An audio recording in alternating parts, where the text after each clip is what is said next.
Hey guys, welcome back to another video. And as I said in the introduction video that we will be doing lots of things, and one thing is we will be having a story reading or a story reading segment every week. So today I have a brave heart, a very brave woman who is AHILYABAI Holkar, the Queen of Malwa. So we will be reading 10 minutes every day, and then if the book doesn't complete, then we will continue. So these books are in English. I will read one page and then summarize it in as fast as it's possible. So let's start. AHILYABAI Holkar. It was the year 1733. A.D. Malharao Holkar and his men were on their way home from a tour of the country. They decided to halt for the night at a temple in Chaundi village near Aurangabad. As they stood in the courtyard, the evening prayers As they stood in the courtyard with the villagers who had gathered for the evening prayers, a little girl entered. All eyes turned towards her, but she was oblivious of them. She paid obeisance to the idol. Malhara was spellbound with admiration. How devout! What modesty! Such aristocratic manners and bearing. The prayer came to an end. Malharao made a decision. She shall become my daughter-in-law, whoever she may be. In all country, I have not come across one like her. She is the wife of my wayward son, Khanderao needs. He turned to one of the villagers. Who is that child? She is Ahilya, the 8-year-old daughter of our Patil, Mankoji Shinde. Not willing to waste a moment, he approached Mankoji and secured his assistant. When shall we arrange the meeting? The almanac shows the 14th day of May to be the most auspicious. So, on May 14, AHILYABAI was married to Khanderao. Soon after the ceremony, go, my child, with my blessings, may both families be proud of you. The moment Ahilya started life in her home at Indore, she realized that Khanderao was not the best of sons or husbands. But I should not let that affect my regard for him. I am sure that with patience and understanding, he will change. So began Ahilya's training under Malharao.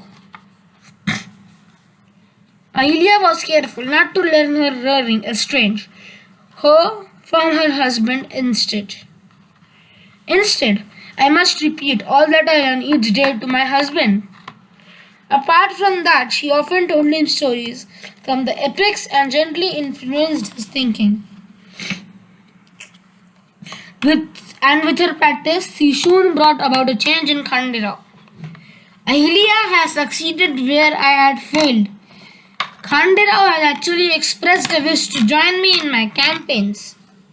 Then, in 1745, a son, Malharao, was born to them, and 3 years later a daughter, Muichtabai. As the days passed, Malharao's affection and respect for AHILYABAI increased. From the day she stepped into our household, both my kingdom and I have prospered. Ahilya had been quick to absorb all that Malharao taught her. At last I can go away on my campaigns with an easy mind. I know Ahilya can manage the kingdom when I am away. When Malarao was away, Ahilya ruled the kingdom for him. She told the city to see that people were content. She gave ear. She gave ear to the least of complaints. She was kind and helpful to all. Deviji, there is a man who is on his way to Banaras. He wants to know which road he should take. Draw a road map for him and from here to Banaras, and see that he has sufficient food for the way, said Ahilyabai. She was so just that even her own son was not spared. Deviji, it had happened again. See, scorpions in our water pots. Oh God, why my son is so previous? Bring Malarao to me. This time he will be whipped, said Ahilyabai. Ahilya often joined Malarao and Khanderao on expeditions. Once while they were laying siege to Surjamal Jat at Fort Khamberi along with Raghoba, Madhavrao Peshwa's uncle. How proud I am of Khanderao. He is now a fit successor, and all because of Ahilya. His thoughts were rudely disturbed by the bullet shot and screams. There are fighting from the fort. Khanderao, he is dead, killed by the bullet. Malarao lost control over himself. He ran berserk. Raghoba and other Sardars tried to restrain him. Khandu! Ahilya came running the opposite direction. Why have you left me? What is left to me now? For whom should I live? When he saw Ahilya break down, Malarao controlled his own grief. He tried to console his daughter-in-law as she cried her heart out. When she had calmed down, I must prepare myself for Sati. I shall join him. No, never, Ahilya. What? Ahilya looked up at him. You cannot leave me alone. Take pity on this old man. She was moved. She argued with herself for a long time. I have selfishly dwelt on my own agony. My father-in-law is old. My children young. They need me. If I perform sati, it would be for my selfish ends, my own salvation. But if I live, I can be a source of strength, not only to my own family, but to the people, said Ahilyabai. Father, I have decided not to perform sati. I shall live for the services of others. I am grateful to you, Ahilya. I am grateful, said Khanderao's father. As Malarao grew older, he relied more and more on Ahilya. Ahilya, promise me that whatever happens, you will take care of our kingdom. I promise, father. In 1766, when Raghoba, the Peshwa's uncle, went to regain the prestige they had lost the battle of Panipat in 1761, Malarao went with him. Mahadaji Scindia of Gwalior too was with them. At Alampur, Malarao fell in and was on the deathbed. Mahadaji, I have one last request to make. See that my grandson Malarao serves the Peshwas well after me. Mahadaji was touched. As long as I am alive, I will see that the Holkar line is unharmed. A few hours later, Malarao died. When the news reached Ahilya, why was I not there to serve him when his end came? Malarao unfortunately was abnormal. Ahilya wrote to him as soon as Malarao died. You should think of your duties as a chief who has to run the government. But all her efforts were of no avail. Malarao was mentally a sick person. At last, there is no hope. His illness sapped his very life. Ahilya was heartbroken. How I wish I could go away to the peace of Himalayas for some time. But she did not have the time even to grieve for her son. She was solely responsible for her kingdom now. What will my subjects do? I cannot afford to indulge in grief. I have work to do. She gave orders.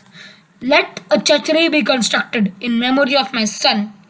While Ahilya was busy bearing the burden of administration at Indore, Raghoba the Peshwa's uncle was John.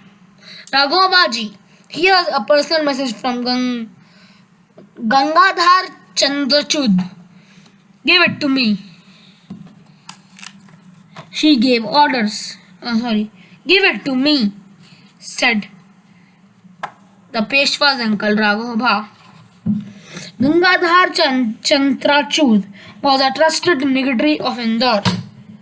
Ahilyabai will not make Muktabai the heir, as that would be against our religion.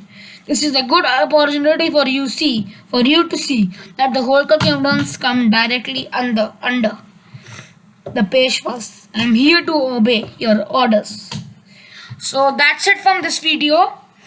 We have read half the book, and half the book we will continue in the next video. So like this video, share this video, and tell me on my email ID that how did you like this first video of the story reading segment, and what else do you want me to do on this channel. We will meet in the next video. Till then, goodbye.